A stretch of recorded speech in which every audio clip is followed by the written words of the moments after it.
Today in Algebra 2, Chapter 2, Section 5, we are going to look at modeling direct variation. For an equation to be direct variation, it must pass through the point 0, 0. So if we have a problem that says to write a direct variation equation that has negative 4, 8 as a solution, that means it has to go through that point, negative 4 and 8. So we'll put that on there. Okay, so we can draw that line between those 2 points. Okay, and so we need to write an equation of this in y equals mx, and m is your constant of variation. The constant of variation is just a fancy way of saying the slope. Okay, if we know that the equation has to go through 0, 0, and we know that the slope is the rise over the run, then we're just going to see what the y value is, because it's going to go up to that y value, which is 8. And then it's going to be over the x value, which is negative 4. So that means your constant of variation in this case, or your slope, is negative 2. Okay, so we'll have the equation y equals negative 2x. So all you have to do is put your y value over your x value to find your constant of variation, or your slope. So if they want you to write and graph a direct variation equation that has the given ordered pair as a solution, the first thing that you have to do is find your constant of variation, which again is the same thing as the slope. So when we find the slope, we're just going to take the y value and put it over the x value.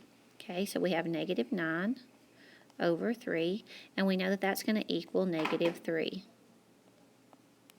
So we can write our equation, y equals negative 3x. Okay, we know we're going through 0, 0, because that is what direct variation does. And then we're going to go down 3, and then to the right 1.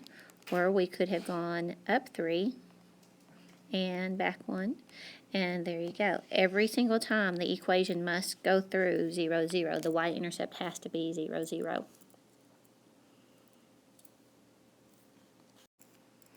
So if we're going to write and graph a direct variation equation that has the given ordered pair as a solution, the first thing we need to do is find our constant of variation, which is, again, the same thing as the slope.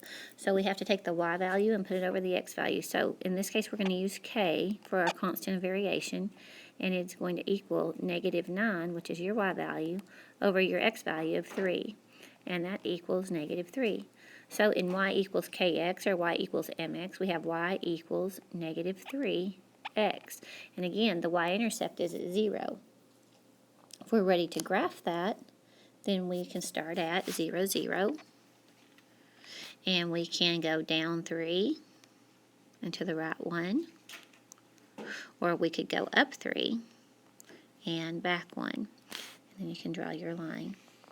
Okay, it must go through 0, 0. The line must go through 0, 0. Okay, if it passes through negative 7, 4, then to find our constant of variation, our slope, our y value is 4 over negative 7. So we write our equation, y equals negative 4/7 x. Okay, so we'll graph that, and we'll go through 0, 0. Constant of variation is negative 4/7. So we can go down 4, 1, 2, 3, 4, and to the right 7. Or you could have done it just opposite and gone up 4, and then to the left 7. And there's your line, again going through 0, 0. Okay, the third example, the constant of variation is the y value, which is 3, over the x value, which is 5.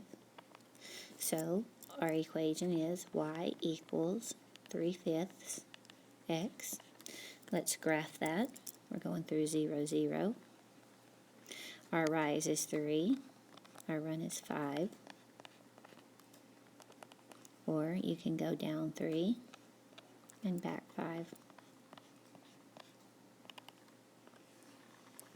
Okay, all of these have in common that they are going through 0, 0. The last example that we are going to look at is the point is 6, negative 2. So we find our constant of variation to be negative 2 over 6, which is negative 1/3. So then our equation is y equals negative 1/3 x.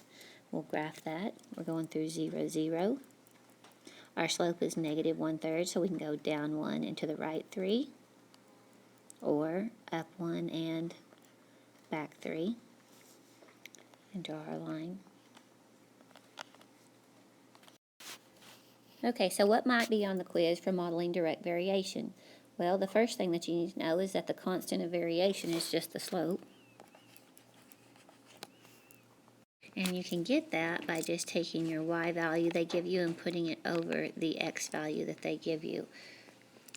Okay, the other thing that you need to know is that every single direct variation problem will pass through 0, 0. Its y-intercept is 0, 0 every time. That's really important. If the y-intercept is not 0, then it is not direct variation. That's all we're going to look at in this video. Hope everybody has a good day.